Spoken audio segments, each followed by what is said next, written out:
Hello అందరూ ఎలా ఉన్నారు? నేనైతే చాలా బాగున్నానండి. నా వెయిట్ లాస్ కి సంబంధించిన 3వ వీడియో పోస్ట్ చేస్తున్నాను. ఈ వీడియో అయితే సేవ్ చేసుకోండి, అలాగే షేర్ చేయండి. ఇంట్లో ఉంటూనే మంచి మనకిష్టమైన దోశలు తింటూనే తగ్గిపోవచ్చు. నేనైతే ముందుగా ఒక గిన్నె తీసుకొని మీడియం సైజ్ గ్లాస్ అయితే తీసుకున్నానండి. మీకు క్వాంటిటీ ఎక్కువైతే పెద్ద గ్లాస్ తీసుకోండి. నేనైతే 2 days కి ఒకసారి దోశ ప్యాటర్న్ అనేది రెడీ చేసుకుంటాను. ఎక్కువ డేస్ అయితే ఉంచాను, టేస్టీగా ఉండదు దోశ అయితే. నేనైతే తీసుకున్న గ్లాస్ కి 1 గ్లాస్ మినపప్పుకి 2.5 గ్లాసులు అయితే బ్రౌన్ రైస్ యాడ్ చేశాను. దాంట్లోకి 1/2 చెంచా మెంతులు, 1 గుప్పుడు వరకు చిన్న సగ్గు బియ్యం అండి. దీనివల్ల ఏంటంటే దోశ అనేది మంచి కలర్ వస్తుంది, టేస్ట్ కూడా చాలా బాగుంటుంది. మంచి వాటర్ పోసి 2-3 సార్లు శుభ్రంగా కడుక్కోవాలి. ఇలా కడిగేసిన తర్వాత మరలా మంచి వాటర్ పోసి ఒక 7-8 గంటల పాటు నానబెట్టుకోవాలి. ఎప్పుడైనా సరే దోశ ప్యాటర్న్ అనేది 2 రోజులకి మించి ఉంచుకోకండి. 2 రోజులకే ఫ్రెష్ గా బాగుంటుంది దోశ, చాలా టేస్టీగా ఉంటుంది. ఇంకా మంచి వాటర్ పోసేసి 7-8 గంటలు నానబెట్టుకొని పక్కన పెట్టేసుకోవాలి.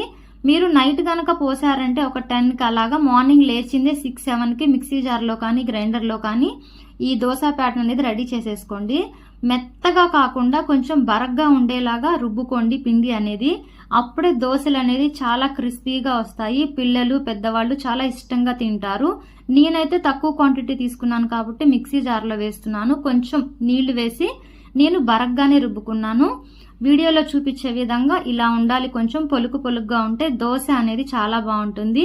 ఇది ఒక గిన్నెలోకి తీసుకొని ఎక్కువ టైం అంతా బయట ఏమి ఉంచవసరం లేదండి. ఒక 2-3 అవర్స్ బయట ఉంటే చాలు. ఎక్కువసేపు ఉన్నా కూడా దోశ అనేది ఈ పిండి నార్మల్ దోశ కంటే కూడా ఈ దోశ పిండి అనేది పులిసిపోతుంది ఎక్కువ.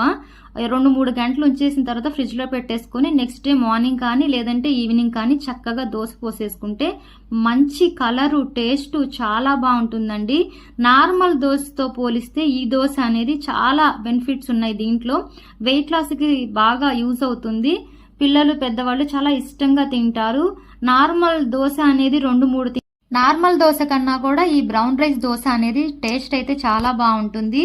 ఇలాగా మనకి ఇష్టమైన ఫుడ్ తింటూనే వెయిట్ లాస్ అనేది త్వరగా అయిపోవచ్చు.